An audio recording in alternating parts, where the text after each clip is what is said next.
그러므로 나의 사랑하는 자들아, 너희가 나 있을 뿐 아니라 더욱 지금 나 없을 때에도 항상 복종하여 두렵고 떨림으로 너희 구원을 이루라. 너희 안에 행하시는 이는 하나님이시니 자기의 기쁘신 뜻을 위하여 너희에게 소원을 두고 행하게 하시나니 모든 일을 원망과 시비가 없이 하라. 이는 너희가 흠이 없고 순전하여 어그러지고 거스리는 세대 가운데서 하나님의 흠 없는 자녀로 세상에서 그들 가운데 빛들로 나타내며 생명의 말씀을 밝혀 나의 다름질이 헛되지 아니하고 수고도 헛되지 아니하므로 그리스도의 날에 내가 자랑할 것이 있게 하려 함이라.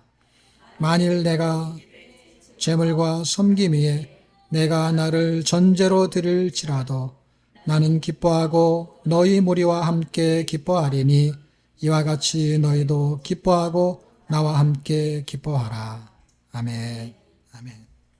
1980년도에 시카고에서 신문사 직원이었던 분이 워낙 일을 잘해서 편집상을 수상하고 그 기념으로 가족이 식당에 가게 되었습니다. 아내는 배가 불러있고 한 4살, 5살 정도 된 여자아이 첫째를 데리고 식당에 갔습니다. 식당에서 아이가 사탕을 먹다가 목에 걸렸어요. 그래서 숨이 넘어가려고 하는 찰나에 그 식당에 손님 중에 한 사람이 간호사였습니다. 이 사람들은 어떻게 이걸 꺼내야 될지 몰라가지고 앰뷸런스를 부르라고 난리를 치고 있는데 뭐 앰뷸런스가 올 때쯤 되면 죽어버리는 거죠. 숨이 막혀서. 그런데 이 간호사가 등을 어떻게 잘 토닥토닥 해가지고 이걸 빼냈어요. 그래가지고 생명의 은인이 된 거죠. 그게 계기가 돼가지고 그 아내가 그분한테 이제 어느 병원의 간호사인지를 알아서 이제 선물, 우리로 말하는 카스테레 같은 빵 하나 같은 거를 이제 사들고, 미국은 좀 간소하니까. 그리고 1980년대면은 한 5년 정도 된 거죠. 한 45년 정도 됐으니까 조그마한 선물을 하나 가지고 갔을 때, 그 간호사가 하나님의 계획이 있고 하나님의 뜻이 있는 거다. 그래서 그런 일이 벌어진 거다. 했을 때 이 여인의 마음에 무슨 생각이 들었냐면 자기가 식당을 갈 때 그 식당을 가려고 하지 않았대요. 그래서 그랬는데 어떻게 하다 그 식당을 갔고 그리고 그 간호사를 만나고 그래서 그게 계기가 돼서 그 간호사를 따라서 그가 다니는 교회에 출석을 하게 된 거예요. 출석을 하고 그것이 하나님을 믿을 수 있는 첫 번째 사건이 벌어졌어요. 그래서 너무 기뻐가지고 이제 뭐 그런 과정은 좀 있겠지만 너무 기뻐서 자기 남편한테도 설명했는데 남편은 사실대로만 기록하는 사람이야. 이 기자인 거예요. 기자, 신문사 기자. 그러니까 그게 그분이 죽었다 살아났던 그 부활을 믿을 수가 없다. 그러니까 자기는 예수를 믿을 수가 없다. 자기는 교회를 다닐 수가 없다. 그래가지고 그때부터 엄청난 갈등이 심해지고 원래 성경 읽다가 남편이 하면 덮고 막 이런 거 이런 그 일들이 착 진행이 되다가 그가 이제 다니는 교회가 미국의 침례교회였어요. 그래서 담임 목사를 통해 가지고 침례를 받게 돼요. 남편이 축하해 줄 줄 알았는데 딱 이렇게 꼬면서 이렇게 쳐다보는 거야. 그래갖고 막 축하를 하는데 침례를 받고 딱 나오는데 남편이 없어졌어. 그리고 그날 아무리 기다려도 밤늦게 술 먹고 들어와가지고 하는 얘기가 이게 이제 영어로 들어가지고 제가 다 번역이 잘 안 되는데 하는 그 느낌이 뭐냐면 나한테 이게 너무너무 중요한 건데 당신은 축하를 못 해준 만져 내가 당신을 찾게 만드냐고. 그래가지고 뭐라고 얘기하는 것 같아. 샬라샬라. 얘기하는 게 자기는 이거를 용납할 수가 없다. 그렇게 해가지고 이 사람이 그게 누가처럼 그게 사실이지 않은지를 예루살렘에도 전화하고 그 다음에 메디칼 닥터라는 단어가 자꾸 나오는데 의사를 찾아가는 것 같아요. 의사. 이게 의학적으로 맞냐? 사람이 죽었는데 이게 어떻게 다시 살 수 있느냐? 이거를 탁 해가지고 자기 집에 지하실에 있는 창고를 개방해가지고 이 벽에다가 큰 보드를 붙여놓고 그 사건, 그 사람들이 말한 사건, 예수님이 이 옆구리에 찔린 창자국 이런 거 사진 설명 들은 거를 쫙 갖다 놓고 노트로 하고 기사를 쓰고 하면서 아무리 추적을 해도 믿어지지가 않는 거예요. 우리는 그렇게까지 공부하진 않았잖아요. 그걸 보니까 너무 이 사람이 열심인 거야. 그래갖고 막 자기 윗사람한테 이게 취재 나간다 그러면서 취재비 타가지고 캘리포니아까지 가가지고 이 사람이 시카고에 사는데 거기까지 가갖고 취재하고 그렇게 하고 상담을 하러 가면 그 상담하는 사람 중에 예수 믿는 사람이 있었나 봐요. 내가 널 위해서 기도할게. 그럼 막 물건을 던지고 그런 뜬 사람이 정말 기적적으로 그리고 내가 소원이 있는데 하나만 들어달라. 그리고서 교회 한 번만 같이 가자. 그래갖고 교회를 같이 가는 거야. 이 아내가 너무 기분이 좋아가지고 차를 운전해서 교회를 딱 가서 예배를 딱 끝나고 나가지고 이 사람은 아내는 자기 아는 사람들을 교제하고 있는데 이 아내를 전도했던 그 간호사하고 얘기를 하는데 그거는 크게 안 나오고 막 조금 얘기를 하는데 뭐라고 하여튼간 실갱이를 하는 것 같아. 그러고 가가지고 계속해서 연구를 해도 도저히 믿을 수가 없는데 이 사람이 하는 말이 끝머리 뭐냐면 You win. 당신이 이겼습니다. 하고 그리고 아내하고 손잡고 기도하고 쫙 낳고 자막이 쫙 지나가는데 그 자막은 너무 빨라가지고 이제 한국말 번역을 틀었죠. 번역을 틀어서 보니까 그래서 그게 실화였던 거야. 실화. 빌 스트로베리라는 그 사람이 1987년 그러니까 1980년대에 한 7년쯤 지났을 때 이 사람이 그걸 기사화해가지고 자기가 했던 걸 기사화해가지고 신문사에 이렇게 내달라고 해서 자기 신문사에 그랬더니 이런 걸 기사를 낼 수가 없다. 그랬더니 아내가 지나가는 말로 그러면 책을 쓰면 어떠냐. 그래갖고 이 사람이 타이프를 팍 쳐가지고 한국말로 제목이 예수는 역사다.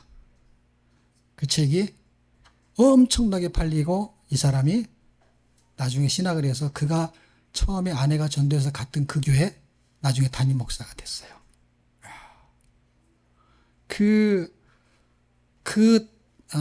영화를 제가 보고 나서 느낀 게 뭐냐면 한 사람이 구원받는 게 어떤 사람은 똑같은 사건이 일어난 거에 전도가 돼서 그거를 받아들이고 성경에 줄을 치면서 설명을 하고 그게 깨달아지고 침례를 받고 이랬어요.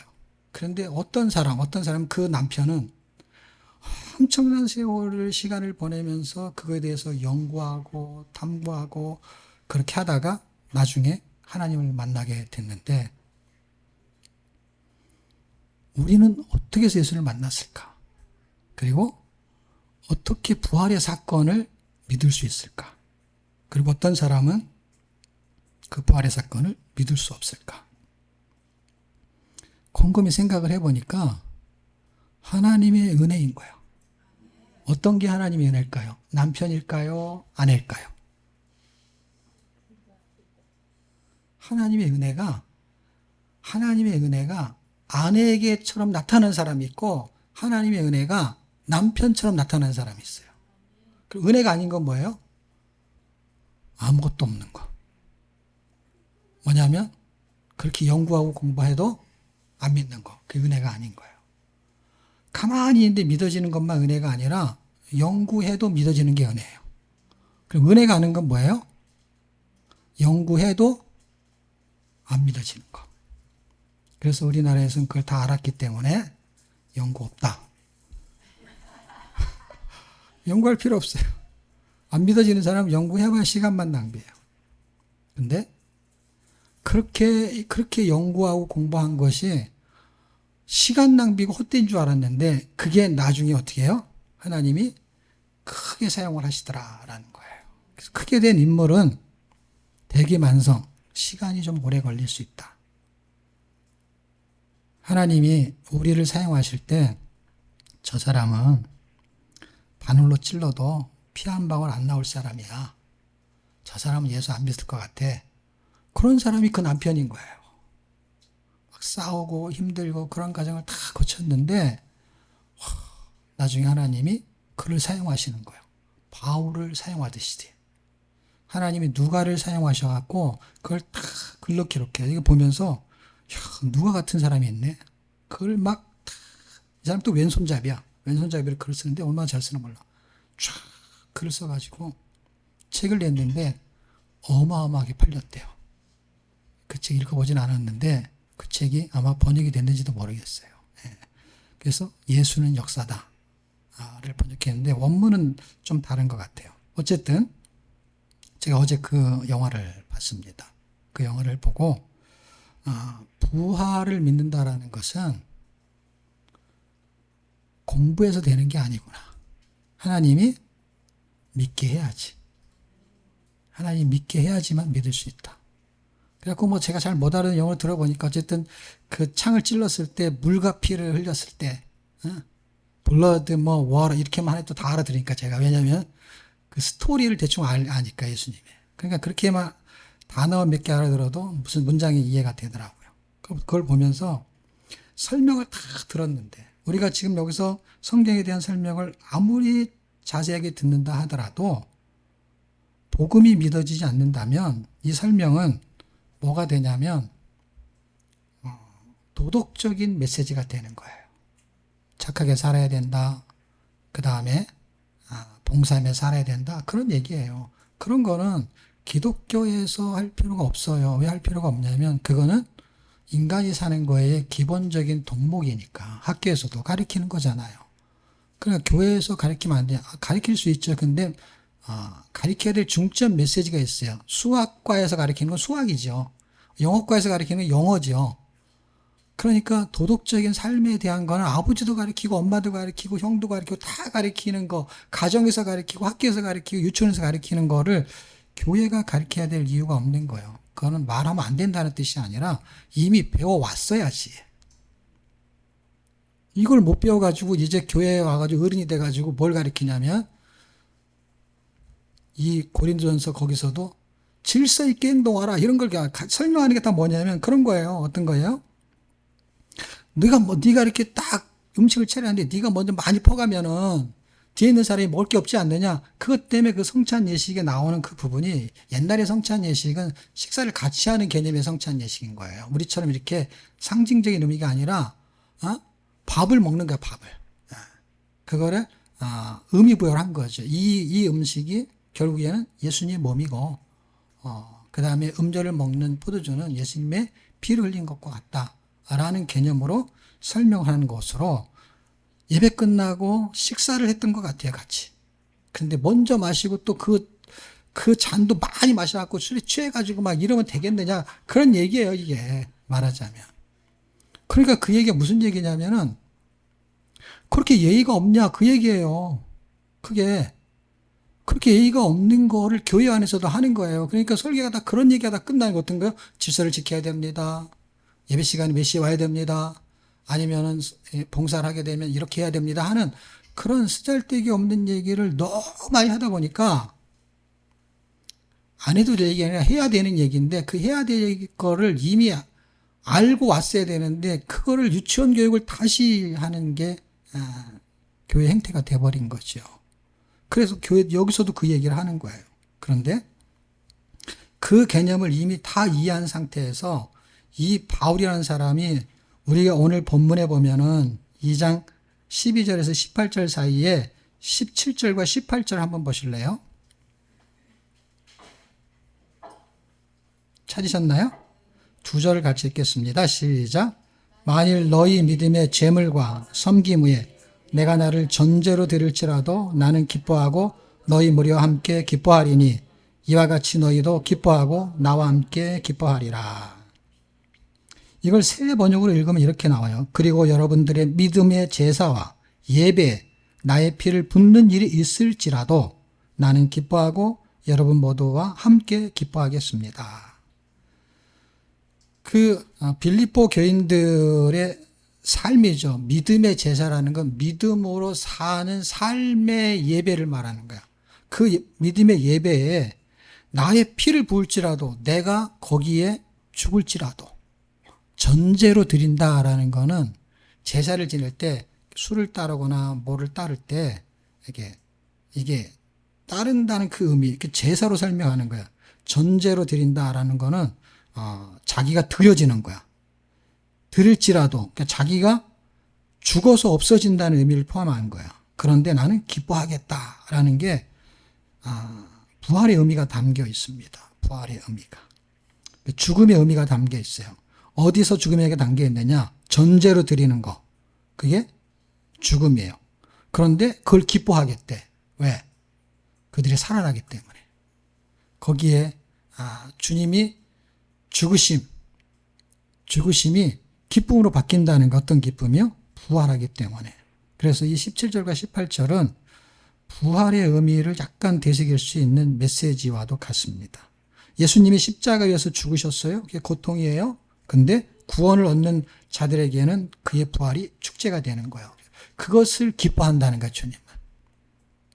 지금 이 전제라는 건 자기가 보수 죽는다는 건데 죽는 것을 기뻐한다는 거예요. 왜냐하면 그 산제사의 예배에 동참함을 통해서 정말로 산제사로 드려진 사람들이 살아난다는 거예요. 어떻게 살아나는지에 대한 설명을 이제 하게 되는 것이죠. 근데 오늘의 제목이 뭡니까? 하나님의 소원. 지난주는 하나님의 찬송. 이제 하나님 시리즈 이제 5개의 성경은 부르심에 대한 합당한 삶을 사는 거예요. 그래서 합당한 삶이 하나님께 찬송하는 거예요. 그럼 합당한 삶이 소원인 건 무슨 뜻이냐?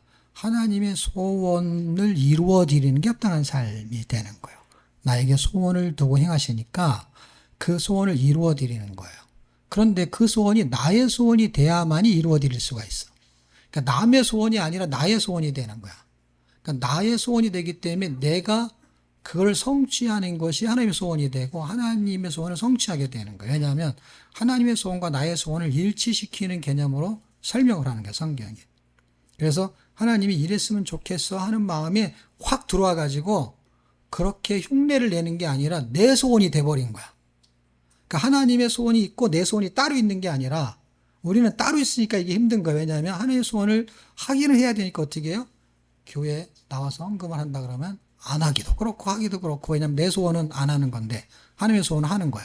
하나님의 소원이라는 건 뭐냐면 하나님이 뭔가를 하라고 말씀하시는 것들이 다 하나님의 소원이라고 가정한다면 하나님이 하기를 원하는 거. 근데 나는 하기를 원하는 거가 그게 아니고 다른 거야.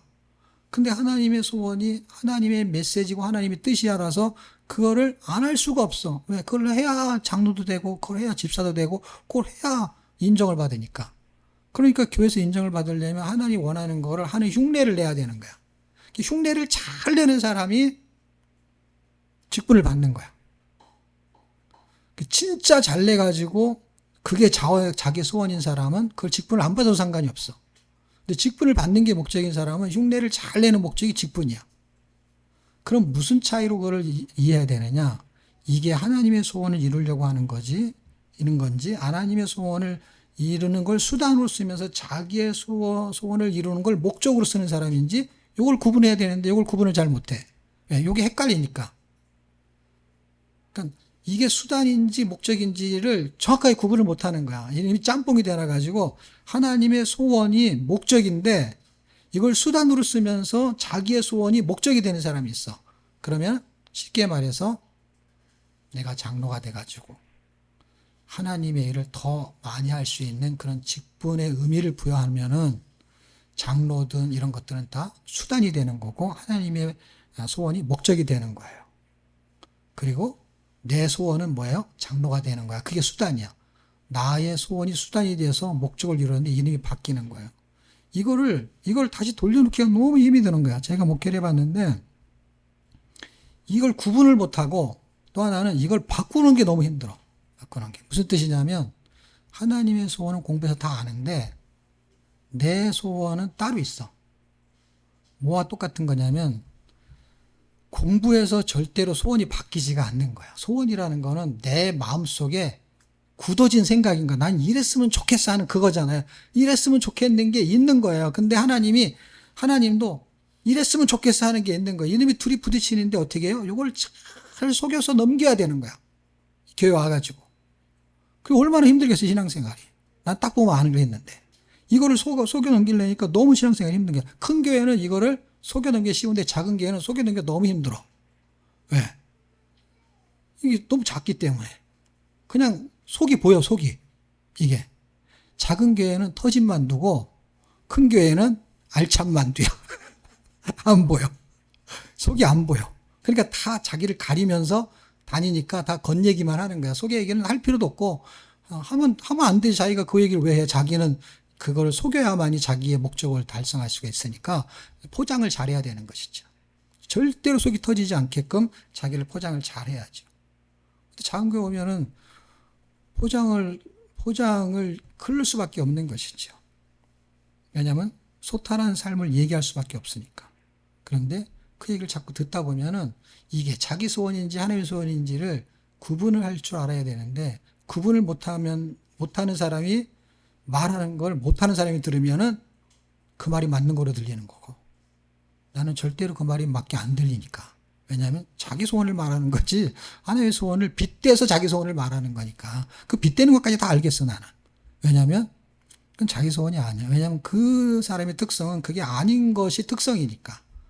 그냥 보이는데 뭐 특성 있잖아. 다름이는 다름이 특성이 있잖아. 그거는 투수의 인사가 아니에요, 여러분. 그냥 다름이는 다름이의 특성이 있잖아요. 그럼 나는 나의 특성이 있는데 내가 하는 거는 딱 나를 드러내는 말.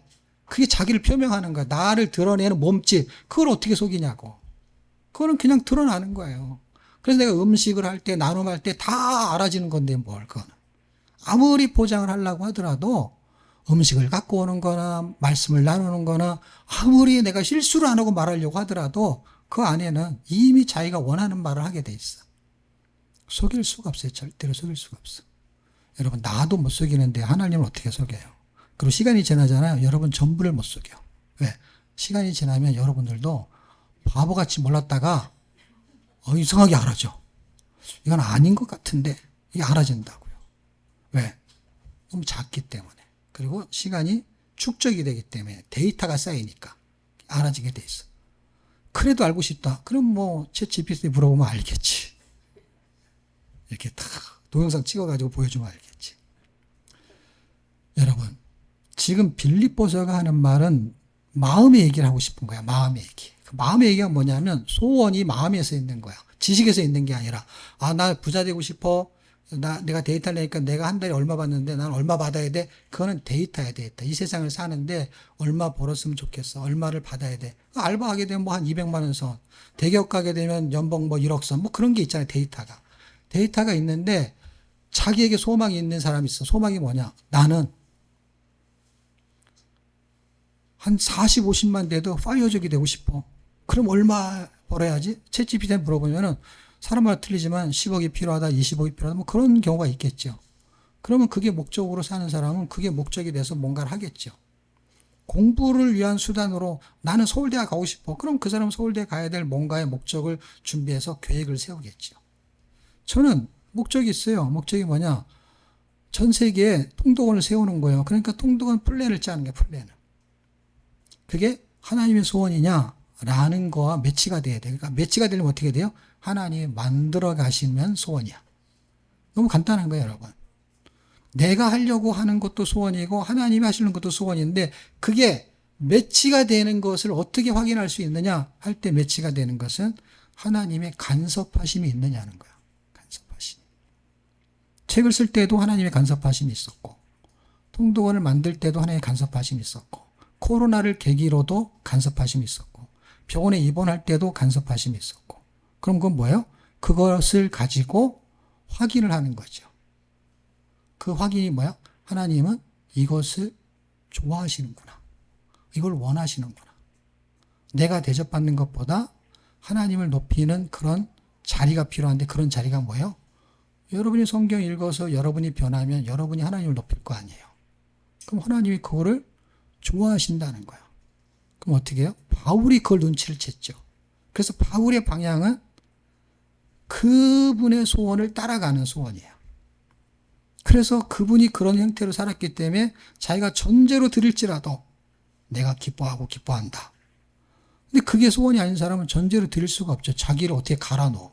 갈아. 여러분, 포도 주스라는 건 어떻게 되는 거냐면은, 포도주 즙들이 들어가고 갈아져갖고 국물만 나오는 거예요. 그러니까 먹을 땐 쉬울지 모르지만은 갈아질 때는 얼마나 힘들겠어요. 이렇게. 배들 겟세마네 동산 같은 데서 예수님이 그 감람나무에 있는 그런 것들을 짜는 주스를 짜는 그런 즙틀 같은 거예요. 그래서 거기서 자기의 피눈물을 짜낸 거예요. 죽기 전에 이미 다 짜버린 거예요. 거기서. 그럼 그만큼 우리의 삶의 인생이 겟세마네를 사는 거예요. 고난의 언덕에 사서 나의 인생을 갈아 넣어가지고 짜서 나온 한 달의 월급으로 자식들이 먹고 사는 거예요. 그게 갈아진 거야. 내 인생이 한 달 동안 갈아진 거예요. 그래서 쫙 짜는 거야. 피와 땀을 흘린 것이 내 몸에서 짜낸 거야. 짜낸 거. 그래도 아이들이 밥을 먹고 기뻐하면은 어떻게 해요? 그걸 생각하니까 어떻게 해요? 그 고난이 감당할 만한 거고, 아이들이 붕어빵 하나 사오면 그 돈으로 붕어빵을 사면 애들이 기뻐하는 걸 보면서 기뻐하는 거야. 그러다가 조금 애들이 말 안 들으면 내가 얼마큼 짜냈는 줄 아냐, 그 얘기를 조금씩 이제 하는 것이죠. 널 위해서 내가 짜낸 게 있다. 엄마는 너 어릴 때 젖을 짰지. 예? 그리고 부모는, 아빠들은 나가서 직장 상사들에게 눌리고 이러면서 짜는 거야. 짜. 거기서만 눌리는 게 아니라 옛날에는 버스 탈 때도 눌리고 지금 지하철에서 눌리고, 그래서 쫙 짜주는 걸 누가 하냐면 버스 안내양이 옛날에 다 했죠. 그래서 버스에서 쫙 짜주고 지금은 지하철에서 짜줘요. 쫙. 그래서 지하철이 완전히 겟세마네요. 그래서 쫙 짜져가지고서 튀어나와가지고 직장에 가고 또 짜고. 그러니 이게 힘이 쫙 빠진 상태예요. 근데 어떻게 기뻐할 수 있어요? 그의 자녀들이 그 돈으로 먹고 즐거워하는 거. 주님의 피를 흘린 것이 겟세마네 동산에서 기도와 땀이 핏방울처럼 되면서 짜서 우리에게 기쁨을 주고 있는 것이죠. 그분의 소원이 뭐냐는 거예요. 그분의 소원. 그런 그분의 소원. 그런 그분의 소원. 그런 그분의 소원. 그런 부모의 소원이 뭐예요? 자식이 잘 되는 거. 자식이 잘 되는 거예요. 공부를 잘하든 아니면 좋은 사람하고 결혼하든 아니면 좋은 직장에 가든 어쨌든 다 싸잡아 가지고 자식이 잘 되는 거예요. 예. 그런데 주님은 우리를 그렇게 구원하셔가지고 우리가 잘 되는 거예요. 믿습니까? 우리가 잘 되는 거? 안 되는 것 같아요? 잘 되는 것 같아요? 잘 되게 하려고 죽으신 거잖아요. 안 그러면 지옥에 가는데. 일단 구원이 잘 된 거잖아요. 그 잘 되게 살게 하고 싶은 거야. 가장 잘 되는 게 뭐냐? 그게 하나님의 소원이라는 거야. 하나님의 소원이 가장 잘 되는 거야. 하나님이 원하시는 것이 되는 거잖아요. 여러분, 아무리 여러분 생각해 보세요. 이 나라의 정권이 아니면 미국에 있는 대통령이 마음에 들든 안 들든 아무 상관없어요. 왜 상관이 없어요? 그 사람이 생각한 소원대로 가는 거야. 나중에 그 사람이 어떻게 되는지라도 그 사람의 소원이 이루어지는 거야. 근데 그 사람의 말을 안 들으면 어떻게 돼요? 감옥에 가는 거야. 나중에 정권이 바뀌어서 다시 어떻게 될란지는 모르지만 그 상황이 그렇다 이 말이야. 그럼 보세요. 일국의 대통령도 이 세상 전체를 뒤집어 놓잖아요. 그 사람에게 소원이 있는 거 아니에요. 마음의 소원. 내가 이렇게 정치를 하고 싶다. 이렇게 나는 최고의 나라의 대통령으로서 이 세상을 한번 내 마음대로 한번 다스려보고 싶다. 라는 게 있는 거잖아요. 그러면 거기에 반기를 들면 막 미사일을 쏘고 막 폭격기를 쏘게 해서 막 반 죽여놓잖아요. 그럼 가장 행복한 건 뭐냐? 그 정권이 바뀌지 않는다면, 절대로 바뀌지 않는다면, 영원한 나라라고 한다면 거기 반대편에 쓰면 안 되는 거거든요. 미국은 세상은 반대편에서도 돼요. 왜? 정권이 바뀌면 되니까.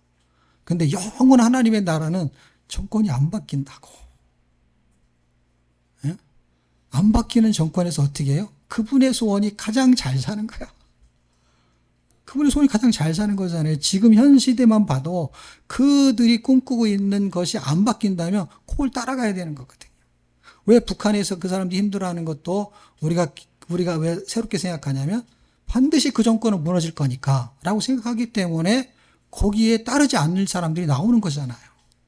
근데 하나님의 나라에서 따른다고 가정합시다. 따르더라도 어떻게 따르는 게 가장 행복한 거냐? 멀리서 꾸역꾸역 가는 게 좋겠어요? 아니면은 주님이 가자 그러면 얼른 따라가는 게 좋겠어요? 얼른 따라가는 게 좋죠. 그래서 주님이 부를 때 베드로가 배도 버려버리고 주님을 따라갔어요. 뭘 본 거야, 이 사람이. 자기가 업주라고요, 업주. 배에서 노젓는 알바생이 아니라고요, 베드로가. 예? 자기 배가 있다고요. 그걸 뭐라 그래요? 손주라고, 배선주. 예? 그거를 배신하면 배신자. 예? 그거를 버리고 주님을 따라갔단 말이에요. 그런데 우리는 버릴 게 없잖아. 그러니까 어떻게 해요? 이고 지고 따라가려니까 얼마나 힘들겠어요. 일단 무게가 너무 많이 나가. 성질도 못 버리지, 돈도 못 버리지, 몸뚱이도 못 버리지, 시간도 못 버리지, 자기 먹고 싶은 것도 못 버리지, 자기 하고 싶은 것도 못 버리지. 이걸 다 하면서 주님의 소원을 어떻게 따라갑니까? 주님의 소원이 내 소원이 된다는 건 어떤 의미가 있냐면 주님처럼이 되는 거예요. 주님처럼이라는 건 뭐냐면 내 것을 버리라는 게 아니라 이거를 가지고 갈 수가 없어. 그냥 버려지는 것과 똑같은 거야. 새로운 걸 붙잡았기 때문에 이거를 빼내야 돼. 그걸 집어넣으려면. 그래서 지금 그냥 주님의 소원이 이런 겁니다. 그 소원대로 하셔야 됩니다. 이렇게 하고 될 일이 아니에요. 왜냐하면 이미 내 소원이 너무 강하기 때문에 이놈을 날려버려야 되는데 그놈을 날려버리려면 어떻게 되느냐. 지금 미국에서 미사일이 날라온다니까요. 그러니까 하나님의 나라가 영원한 나라에 절대로 무너지지 않는 그 하나님의 나라의 정권이 소원이 있단 말이에요. 그 소원이 하나님의 뜻이라고요. 그것이 우리의 마음속에 들어와서 내 소원으로 바꿔주겠다라는 것이 하나님의 계획이라고요. 왜? 나를 동역자 삼으셨기 때문에. 그분이 우리를 부르셨어요. 하나님의 일꾼으로, 그리스도의 일꾼으로 하나님의 일을 하게 하려고 부르셨어요. 근데 하나님의 일이 있고 내 일이 있는 거예요. 근데 내 일이 하나님의 일이 되면은요, 그럼 목회를 하는 얘기니까 아니라니까요. 목회자만 하나님의 일을 하는 게 아니에요, 여러분. 하나님의 일이라는 것은 하나님의 소원을 품는 거예요. 하나님의 소원. 무슨 장사도 다 할 수 있어요. 근데 하나님의 소원을 품고 그 장사의 목적이, 그러니까 장사가 수단이고 장사의 목적이 하나님이냐? 그러니까 뭐든지 할 수 있어요. 뭐든지 다. 그런데 수단과 목적의 개념을 이해하지 못하니까 조그만 건 괜찮고 큰 건 안 되고 이렇게 착각하는 건데 상관없어요. 얼마든지 커도 상관없어요. 얼마든지 부자가 되어도 상관없어요. 가난하면 하나님의 소원을 이루냐? 천만의 말씀은 가난하면 가난하게 이루는 거예요. 바보들이 그런 걸 좋아해. 부자는 부자로 이루는 거예요. 소원이 너무 소갈딱지가 없어. 소원이. 하나님의 소원이 그렇게 조그마냐고. 미국의 대통령만 돼도 소원이 베네수엘라, 터키, 이란, 이라크, 이건 옛날부터 이라크도 옛날에 날라가고, 이라크, 쿠바, 어떻게 해요? 세 개를 다 먹어야 속이 시원하다는 거예요. 그런데 하나님이 우리를 요만큼, 돈 일부, 10분의 1, 시간 10분의 1, 그만큼만 먹고 싶겠어요? 그리고 하나님이 이 전 세계를 당신이 지으셨는데 어느 나라만 먹고 싶겠어요? 하나님이 이걸 다 먹고 싶은 거예요. 하나님의 소원은 미국 대통령보다도 10배, 1000배, 10,000배 소원이 있는 분이에요. 그 소원을 이해하셔야 돼. 하나님의 소원이 도대체 뭐냐? 교회를 크게 하는 게 소원이냐? 그건 자기 소원이지. 하나님의 소원이 하나님의 뜻으로 하나님이 그거를 이루고 싶은 거예요. 어떻게? 우리를 통해서, 나를 통해서. 그러니까 나에게 어떻게 어떤 마음을 줘야 되느냐? 그분이 나에게 소원을 바뀌게 하는 것이 하나님의 소원이야. 내 소원을 바꾸게 하는 거야. 그러니까 다시 말하면 나에게 소원이 있는데 내 소원이 하나님의 소원으로 바뀌어지는 거야, 어느 날. 그러면 그게 은혜인 거야, 은혜. 이건 공부해서 절대로 안 되는 거예요. 교회를 수십 년 다녀도 안 되는 거예요. 오늘 본문의 말씀을 잘 보시고 너희 안에 행하시는 이는 하나님이신 내 안에서 자기의 당신 하나님의 기쁘신 뜻을 위하여 그냥 당신의 소원을 위해서 우리에게 행하는 거예요. 우리 안에서 마음을 바꾸시는데 어떻게 바꾸냐? 자기 뜻 이루려고 바꾼다는 거예요, 여러분. 쉽게 말하면. 나한테 잘해주는 거야. 막 갑자기 막 먹을 것도 주고, 그 다음에 막 머리도 좋게 해서 공부도 잘하면 막 1등도 하게 만들고, 막 하나님이 너무 잘해주는 거야. 학교를 다니는데 막 계속 1등을 하고 사업을 하면 계속 매출이 늘어나고 하나님 너무 잘해주는 거야. 왜 이렇게 잘해주세요? 내가 소원이 있어. 엄마 왜 이렇게 내게 사달라는 걸 다 사줘? 내가 너한테 소원이 있다. 응? 교회 좀 갈래? 내 생일날 소원이 있어. 내 생일날 이 소원 좀 들어줄래? 잘해주는 거야, 막 하나님이. 당신이 나에게 소원을 두고 행하시는데 나에게 그것이 소원이 되게 만드는 소원을 갖고 계신 거예요, 이분이. 그 소원이 도대체 뭐냐? 그 소원을 지금 1장 6절에서는 우리에게 그런 소원이 생기게 하는 걸 하나님이 착한 일이라고 설명했어요. 하나님이 우리에게 나쁜 일을 행하는 게 아니라 착한 일을 행하셨대. 착한 일, 좋은 일, 가장 좋은 일이 뭐냐? 우리가 절대로 변하지 않는 하나님의 나라에 하나님의 소원을 이루려는 마음이 생기게 하는 게 하나님이 우리한테 하신 가장 착한 일이라는 거야. 어떤 게 더 착한 일인 것 같아요? 착한 일이 뭔 것 같아요, 여러분? 하나님이 나한테 예배 드릴 때마다 금반지 한도씩 주는 거? 하나님 정말 착한 일을 하십니다, 저한테. 금반지 한도. 예배 드리면 금반지 한도씩 나눠주는 거야. 얼마나 예배가 즐겁겠어요. 금반지 한돈만 생각하는 거야, 한돈. 그냥 52주면 52돈. 그러다가 돼지 되는 거예요. 돈으로 끝나니까. 예? 그건 돈이 목적이 되는 거죠. 그러니까 잘해주는 게 뭐냐는 거야. 잘해주는 거는 하나님처럼 되는 것이 가장 잘해주는 거예요. 하나님처럼 사는 거. 그게 하나님이 우리를 구원하신 목적은 데살로니가 전후서를 나중에 보겠지만 거기 보면 무슨 얘기냐? 하나님이 우리와 함께 살고 싶다는 거야. 그분이 우리와 함께 살기를 원하는 거야. 우리가 그분과 살고 싶어야 되는 거예요. 근데 그분과 살고 싶어야 되는데 우리는 미국에 가서 살고 싶고 아니면 후쿠오카에 가서 살고 싶고 아니면 또 어디 있지? 다낭? 그런 데 가서 살고 싶은 거예요. 그래서 살고 싶지는 못하니까 어떻게 해요? 돈을 잔뜩 모았다가 한 번씩 갔다 오는 거예요. 조금씩 살아보는 거예요. 2박 3일씩. 하나님이 우리와 함께 살고 싶은 그 마음이 우리 안에 그분이 소원이 되셨고 그분은 그것을 이루셨어요. 십자가에서. 그리고 임마누엘로 그분이 우리 안에 들어오셨어요. 그분의 소원은 뭐냐? 그분의 영광된 삶을 살아주기를 바라는 거예요. 그런데 우리는 그분을 잘 믿으면 부자가 된다고 착각을 하는 거예요. 헌금을 하면 돈이 많이 생긴다고 착각을 하는 거예요. 그래서 여전히 그렇게 신앙생활 하는 사람이 얼마나 많은지 몰라. 지금도 너무너무 많아요. 11조 하면 부자가 된다고 생각하는 거야. 여러분 11조 안 하는 부자는 뭐냐고 그러면. 11조 안 하면 가난하게 해야 되잖아, 상대적으로. 그 앞뒤가 하나도 안 맞는 거야. 엉뚱한 걸 믿는 거야. 그 믿음이 너무 좋아. 어떤 믿음이냐면 자기가 갖는 개인적인 믿음이야. 11조 하면 부자가 된다는 이상한 믿음이 있는 거야. 성경에는 그런 얘기 하나도 안 써 있는데. 그러니까 성경 너무 모르고 그 다음에 교회를 이상하게 비상적으로 다니는 거예요. 그래서 기준이 무조건 자기야. 자기 가족이야. 그러니까 예수를 왜 믿는지도 모르고 교회를 왜 다니는지도 몰라. 그냥 왜 자기가 여기 와서 직분을 가지고 무슨 일을 하는지를 전혀 이해를 못하면서 교회를 다녀요. 그런데 주님의 심장이 그분 안에 들어가. 우리 안에 들어왔어요. 들어온 것이 착한 일이야. 그분의 착한 일이 결론이 뭐냐? 하나님의 찬송은 하나님을 찬송을 통해서 하나님께 영광 돌리는 것이죠. 하나님을 찬양하는 것이죠. 그분의 소원이 뭐예요? 당연히 그분의 소원이 하나님의 찬송이죠.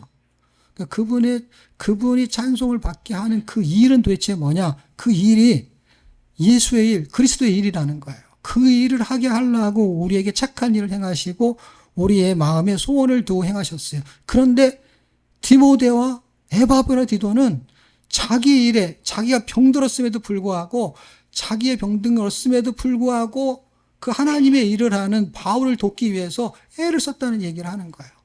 그런데 다른 사람들은 누구예요? 이 사람들이 하는 다른 사람들은 자기의 일을 한다는 거예요. 자기의 일을.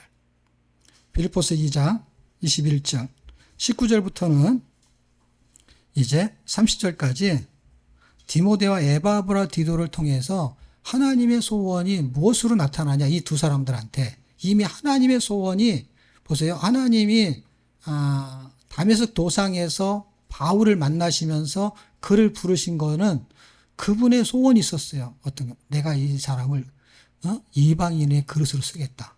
그러니까 용도를 설정을 한 거예요. 용도를. 그러니까 하나님의 뜻, 하나님의 계획, 하나님의 소원, 자기 소원이 자기 뜻이니까 그 소원이 있었어요. 그 소원을 자기가 딱 듣고 어떻게 됐어요? 그 소원의 반응을 보일 때까지 다소곳의 시간이 필요했다는 거야. 천방지축 날뛰던 것이 겉으로 보면은 하나님의 소원이었는데 하나님이 그를 왜 눌렀을까요? 자기 일을 하는데. 그리고 그렇게 힘들게 불렀는데 그거를 왜 십수년, 갈라디아 읽으면 13년이라는 시간이 나오는데 10년이 넘도록 이렇게 눌렀을까요? 하나님이 사울을 세웠을 때 사울을 못마땅하게 생각하고 하나님이 이미 그가 왕일 때 다윗을 마음속에 왕으로 딱 찍어놨어요. 그리고 사무엘을 데려다가 기름까지 부었어요. 누가? 현존하는 사울이 왕으로 살고 있을 때. 그럼 기름까지 붓고 그러면 왜 10년 동안 도망다니게 만들까요? 다윗이 10년 동안 도망다녔다니까요. 기름이 부어진 상태에서 10년 후에 부은 게 아니라 하나님이 기다리시는 거예요. 다윗도 기다리게 했고 바울도 기다리게 했어요. 뭐가 될 때까지? 그를 사울처럼 사울 같은 왕이 안 되게 하고 싶었던 거예요. 하나님은. 그래서 다윗을 하나님은 성장, 성화, 그게 다 고난이죠. 고난의 시간을 겪게 만들었어요. 예? 이 바울 같은 사람은 불타는 열망을 가지고 막 얻어 터지면서도 복음을 전했거든요. 즉시로 복음을 전했다 써 있어요, 여러분. 즉시로란 단어를 잘 기억하세요. 즉시로 나가서 누구처럼 했냐? 스데반처럼 했어. 근데 스데반처럼 돌에 맞서 죽게 생겼어요, 막. 그래서 막 죽을 고생도 했어요. 그런데 그렇게 열심히 그 사람을 하나님이 선택하시고 왜 금방 투입을 안 하냐고. 다윗을 왜 금방 투입 안 하고 10년이라는 시간을 기다리냐고. 하나님의 시간으로는 10년이 짧은지 모르지만 그 사람들이 인생에서 10년은 엄청 긴 거예요. 지금 우리가 뭐 100세 시대를 살지만 그 당시에 무슨 100세 시대가 어디 있어요. 예? 일찍 죽었잖아요, 그때는. 그러니까 10년이면 무지무지 긴 시간이다. 이 뜻을 말하고 싶은 거예요. 그 시간 동안 하나님께서 그를 하나님의 일을 하는 사람으로 바꾸는 작업이 필요한 건데 지금 19절서부터 좀 21절에 뭐라고 써있냐면 저희가 다 자기 일을 구하고 이렇게 써있잖아요.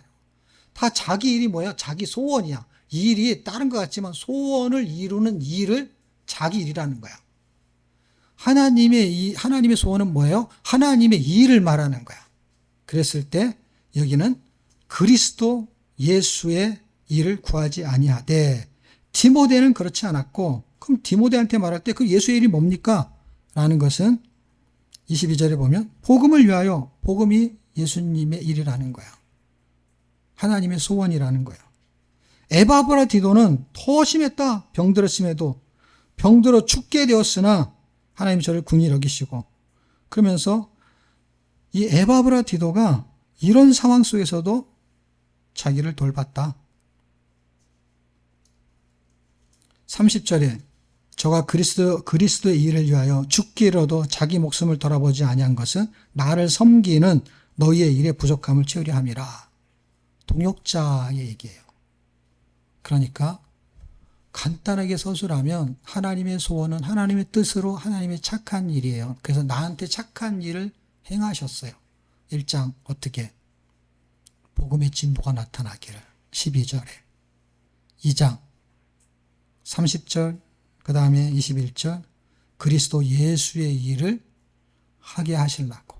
그래서 그리스도 예수 일을 하게 하는 하나님의 착한 일이 들어온 거예요.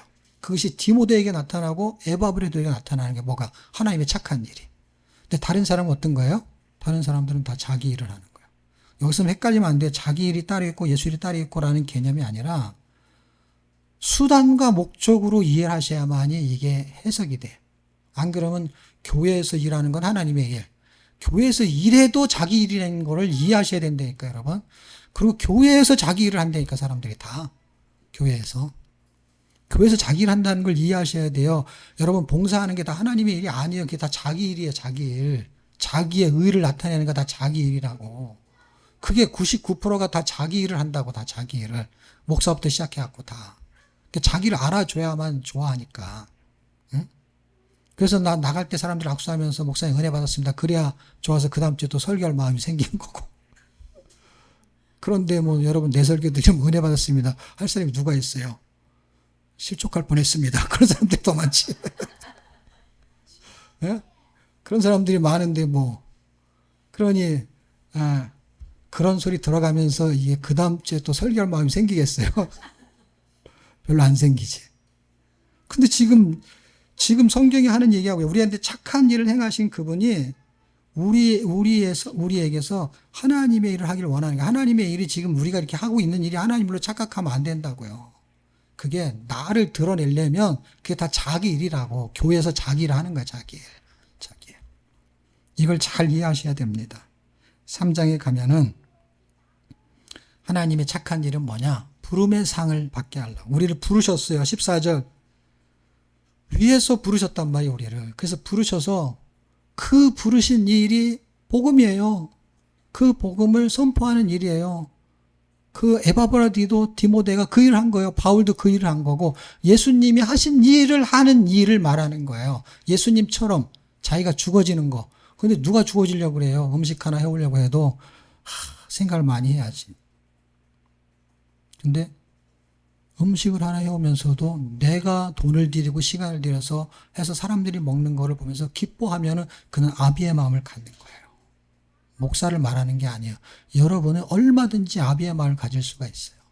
여러분, 다름이가 여러분 자식 아니잖아요. 그런데 뭐 하나 사서 걔가 먹으면 내 자식처럼 귀엽잖아요. 그건 무슨 마음이에요? 아비의 마음인 것이죠. 아비의 마음. 여러분 교인들이 여러분이 음식해온 걸 먹잖아요. 먹는데 맛있게 먹으면 기쁨이야. 근데 저놈 그렇게 맛있게 먹네. 아주 기분이 나쁜 놈이 있어. 내가 저놈 주려고 해온 거 아닌데 저거. 저 사람이 먹었어야 되는데 저놈이 더 많이 먹네. 그럼 기분이 확 나빠지는 거예요. 교회는 얼마든지 그럴 수 있어요. 그런데 시간이 지나면서 점진적으로 그런 게 없을 수는 없지요. 근데 예를 드는 거예요. 왜냐하면 내가 수고한 거잖아요. 내가 돈을 들인 거잖아. 그것을 나누는 거잖아. 그것이 가장 눈에 보이는 최소한의 설명이라는 얘기예요. 그 속에서 무슨 생각하는지 제가 어떻게 알아요. 그런데 그것으로 표시가 된다는 거죠. 어떻게 해요? 내가 아비의 마음을 갖고 있느냐. 아비의 마음을. 그래서 내가 감당할 마음이 있느냐. 감당할 마음. 내가 손해볼 마음이 있느냐. 교회를 위해서 아니면 하나님을 위해서. 근데 내가 드러나면 하나님을 위해서건 교회를 위해서건 손해볼 일은 없죠. 내가 유익을 보기 위해서 교회를 다니는 거죠. 일도 그래서 하는 거고. 그러면서도 하나님 일을 해야 되니까 하면서 이게 막 짬뽕이 돼갖고 나도 헷갈려. 지금 내가 뭐 때문에 이걸 거지? 하나님 때문에 하는 건가? 나 때문에 하는 건가? 이놈이 얽히고 설켜가지고 그냥 어떻게 선을 그을 수가 없어. 지금 그런 상태가 우리의 상태입니다.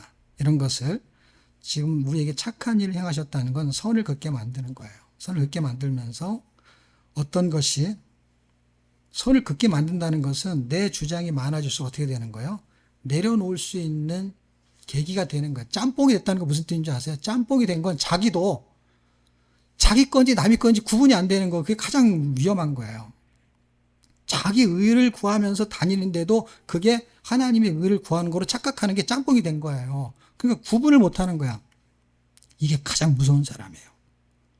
이걸 구분해야 돼. 구분을 하는 거는 굉장히 중요한 거예요. 그래서 내가 하나님을 위해서 지금 한 건지 아니면 나를 위해서 한 건지를 구분해야만이 이놈을 내려놓든 아니면 천천히 내려놓든 뭔가 할 것을 행할 텐데, 이게 짬뽕이 되면은요 그냥 당당하게 하나님 일하고 생각하는 거야. 회개도 없고 그 다음에 옳고 그름도 모르고 판단이 흐려지는 거예요. 이게 자기의 마음의 소원과 하나님의 소원이 일체감을 갖느냐 아니면 구분이 된 상태에서 나의 의를 드러낼 거냐. 그러면 아주 간단한 건 기득권을 부리면 거기에 가능성이 가장 높습니다. 기득권이 그래서 나오는 거예요. 기득권이. 3장의 중요한 거는 부름의 상이죠. 부름의 상은 하나님이 하늘에서 불었기 때문에 그 십자가의 개념으로 설명해요. 하나님 나라에서 원수로 살 거냐 아니면 은혜로 살 거냐. 그래서 땅의 일이 나오는 것이죠. 19절, 20절 할 때 19절이죠. 18절, 19절. 이 3장에서 부름의 상인 거는 십자가의 상인 거예요. 위에서 부르심의 상, 심부름의 상인 거예요. 심부름하면 상이 있는 거예요, 상이. 그 상을 주시려는 착한 일이 있는 거예요. 그래서 착한 일을 하기 위한 마음을 주시는 거죠. 언제 2장에서. 1장에서는 하나님은 그런 일을 하셨다라는 선포를 한 거야. 너희 안에 착한 일을 시작하신 이가 어떤 착한 일? 하나님의 소원을 우리한테 주는 거. 2장. 그래서 왜 주셨냐? 우리에게 상을 주시려고. 그게 하나님의 소원인 거야. 결국 뭐예요? 나에게 상을 주시려고 하나님 나를 부르시고 나에게 그 일을 맡기시는 거예요. 근데 상을 줄 수가 없는 거예요. 왜냐하면 자기 일을 하고 있는데 어떻게 상을 줘요? 알바생이 와가지고 자기 공부만 하고 앉았는 거예요. 이 물건을 팔아줘야 되는데. 근데 어떻게 그 사람에게 좋은 걸 줄 수가 있겠어요? 그래서 설명하는 게 뭐냐면 18절 19절에 땅의 일을 생각하는 자라 할 때, 그럼 땅에서 먹고 사는 걸 생각하지 말라는 얘기냐? 그런 얘기가 아니라니까요. 여러분. 지난번에도 계속 얘기하지만 땅에서 먹고 사는 것이 필요해요. 그래서 바울도요 땅에서 먹고 사는 일을 했다니까요. 여러분. 텐트메이커. 그가 열심히 일을 했다니까요. 여러분. 앉아갖고 성경만 읽고 도란도 소원에서 성경만 가르치는 게 아니었다니까요. 뭐도 했다고요? 일도 했다니까요. 일도. 자기가 할 수만 있으면은 남한테 그 부담을 적게 주기 위해서 헌금으로만 산 게 아니라 자기도 자기의 잡을 가지고 있었고 자기의 일을 했다고요. 그리고 사람들이 그 일을 적게 하게 만들고 그를 먹게 해가지고 더 많이 하나님이 하게 만드는 동역자들이 붙어서 그 일을 적게 한 것이지 안 한 게 아니고 안 해도 되는 게 아니에요. 그걸 해야 되는 거예요. 땅의 일이라는 것은 지금 여기서 말하는 거는 그게 소원이냐 그 말이에요. 수단이지. 땅의 일이 수단이 아니고 목적이지 않니 이 얘기를 하는 거예요. 그래서 이거를 수단과 목적을 이해하지 않으면 막 헷갈리기 시작하는 거예요. 전혀 헷갈리지 않아야 되는 이유는 땅의 일은 수단이에요. 그래서 수단을 사용하는 거예요. 그런데 목적을 이루기 위해서 하나님 우리에게 상을 주시기 위해서. 그럼 어떻게 하느냐? 4장. 자, 이제 전체로 정리하고 마칠게요. 하나님이 우리에게 착한 일을 행하셨어. 그게 1장. 그 착한 일이 우리에게 하나님의 소원을 나의 소원이 되게 하셨어. 그 소원이 뭔가 봤더니 부르심의 상을 위해서 달려가는 거야. 그걸 뭐라고 했냐 봤더니 하나님의 일, 그리스도의 일, 예수의 일이라는 거야. 그 일을 하려고 부르셨구나. 그 일을 하는 그 사람들, 그 사람들에게 4장에서는 어떻게 하냐? 그 일을 할 수 있는 능력을 줘야 된다는 걸 아셨어. 야, 너 심부름해. 그럼 내가 상 줄게. 할 때 심부름하면 뭘 줘야 되죠?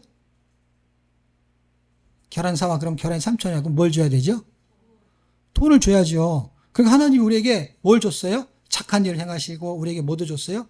하나님의 소원, 하나님의 뜻을 이루는 마음까지 주셨어. 그리고 부름의 상을 위해서 그 달려갈 땅의 일을 수단으로 쓰면서 하나님 하늘의 일을 목적으로 하는 그런 삶을 향해서 가고 있어. 가고 있는 그 사람에게 뭘 줘야 돼요?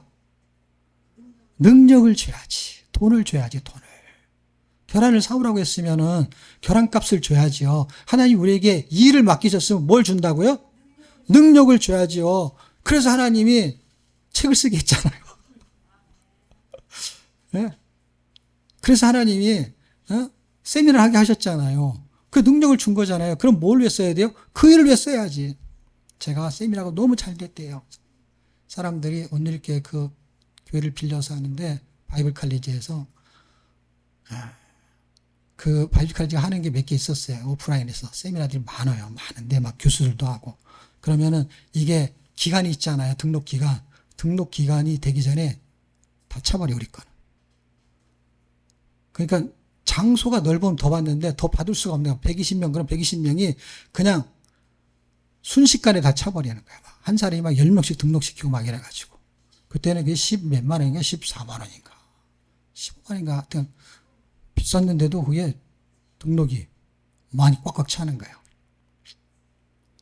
그렇게 잘 나갈 때 제가 강의할 때 뭐라 그러는 줄 아세요? 이 세미나는 저한테 수단입니다. 제가 세미나 오프라인 할 때마다 얘기했어요. 이건 수단입니다. 저는 목적이 세계 선교를 해야 됩니다.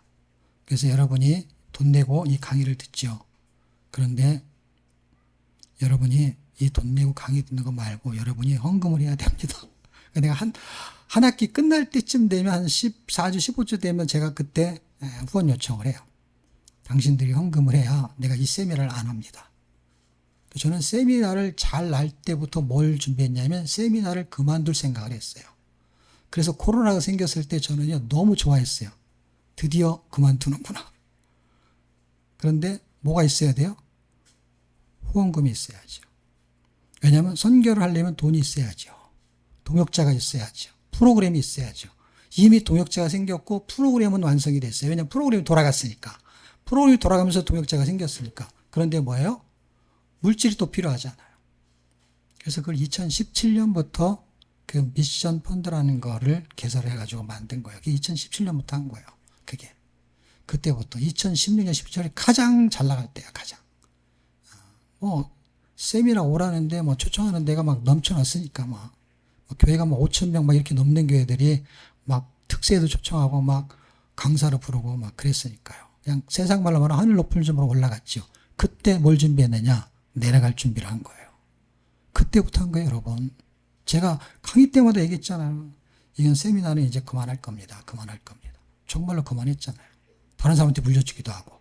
실제로. 물려주니까 다른 날 개설이 되고.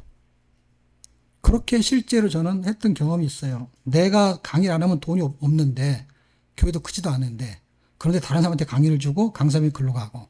그럼 나는 그냥 노는 거예요. 난 할 일도 없는데.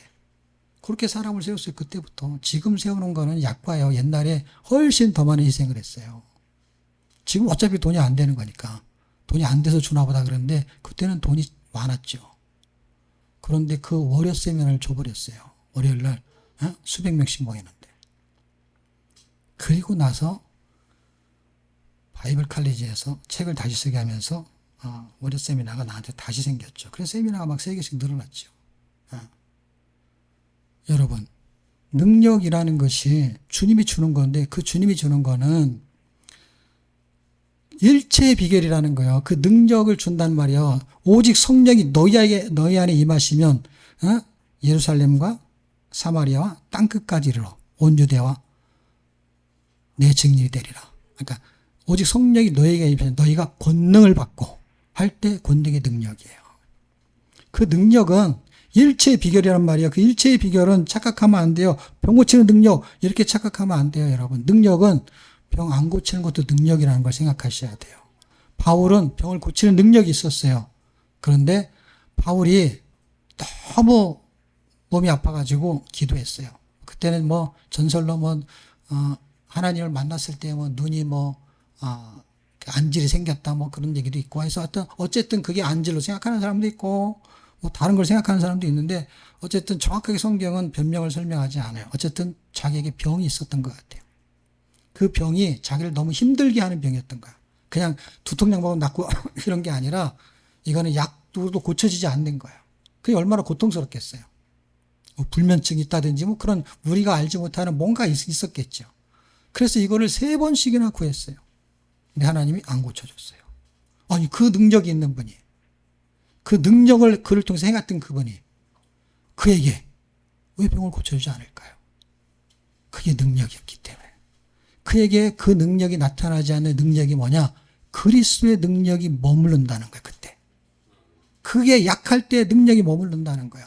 그래서 우리는 이걸 이해를 전혀 못하니까 일반 기독교인들이 하나님이 내가 기도에 안 들어주신다 그러면 원망하고 짜증을 내고 아니면 밥통들이야. 여러분, 바울이 기도도 안 들어주는데 네가 기도하는 거 왜 들어주냐고. 자기 소원대로 신앙생활하는 그 교인의 기도를 누가 들어주냐고. 그렇게 열심히 바울의 기도도 안 들어주는데 그렇게 성경을 모르냐고. 무슨 뜻이냐면 하나님이 병을 고치는 능력을 줄 수도 있고 안 고치면서도 그분을 찬양할 수 있는 능력을 주셨단 말이야. 그럼 어떤 게 더 강하겠어요? 고치면 당연히 좋다고 난리를 치면서 찬양을 하겠지. 그거는 능력인데도 아주 소소한 능력이지. 대단한 능력은 뭔지 아세요? 바울에게 그 병고침의 은사, 병고침이 나타나지 않았는데 그래서 능력이 머물러. 그래서 이 사람은 약하고 연약한데 능력이 나타나. 어떤 거? 그리스도가 머무르는 능력이 나타났어요. 그럼 이게 더 강력한 거지. 바울은 이걸 알았던 거야. 그게 일체의 비결이라는 거야. 성경에서 말하는 일체의 비결, 여기서 말하는 일체의 비결은 잘 먹고 잘 사냐라는 육체의 일체의 비결을 설명해요. 육체 영적의 비결을, 영적인 일체의 비결을 이해하셔야만 이걸 이해할 수 있단 말이에요. 어떤가요? 배부르게 할 때만 능력이 아니라 배고픈데도 주를 위해 살 수 있는 게 능력이라고요. 왜 하나님 나한테 이렇게 가난하게 살게 해요? 하는데도 주를 섬길 수 있다면 일체의 비결이라는 거야. 풍부에 처할 줄도 알고 비천에 처할 줄도 알고 누수를 고쳐줄 수도 있고 안 고쳐줄 수도 있고 그래도 하나님 찬양할 수 있다면 고쳐줬을 때 찬양하는 거는 누구는 못하겠어요. 나도 하죠. 근데 안 고쳐주는데도 찬양할 수 있다면 그거는 이상한 사람이잖아. 아니 바울이 병을 왜 안 고쳐주냐고. 이상하잖아 하나님이. 바울 아닌 사람의 병을 고쳐주고 왜 바울을 안 고쳐주냐고. 가서 좀 따져야 돼. 따져야지 이거를. 왜 그러셨냐고 할 때 써놨잖아요. 그래서 능력이 머무른다. 그 능력이 머무르면 그 할머니가 변화가 되는 거죠. 아니 보통 사람 같았으면 벌써 득달같이 달려들어가지고 돈 내놓으라고 하고 그 다음에 뭐라고 해야 돼요? 그 다음에는 이걸 왜 여태까지 안 고쳤냐 고소한다고 하고 이게 당연한 거지. 그런데 이거를 몇 년씩 3년씩 끌면서도 이 정도 될 상황인데도 돈을 반반 부담한다는 둥, 우리가 더 내겠다는 둥, 할머니가 속으로 저 사람도 참 이상한 사람들이다. 나 같았으면 내가 그 입장이면은 아마 2배로 뜯어냈을 텐데. 그러고도 남을 사람이야, 그 사람이. 그러니까 반반 뜯어내는 거지. 자기가 고쳐줄 걸 반을 내게 만드는 대단한 능력자예요. 능력자. 그런데 돈을 그리 들였는데도 물이 줄줄 새. 그러면 누가 좋겠어요? 나 같아도 얼마나 상심이 되고 힘들고 하나님은 도대체 뭐 하시는 겁니까? 비를 왜 우리 집에만 내리십니까?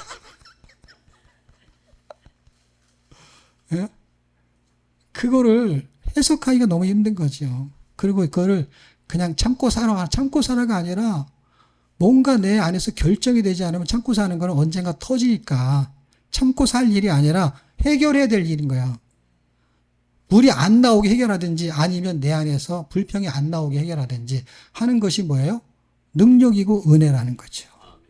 그건 능력이죠. 그 사람이 참을 수 있다 그러면 그 참을 수 없거든요. 근데 참는다는 거는 거짓말로 참는다는 거는 말할 수 있지만 그게 속에서 언젠가 터지거든요. 근데 진짜 참아진다. 그럼 그건 능력인 거죠. 능력. 그 능력이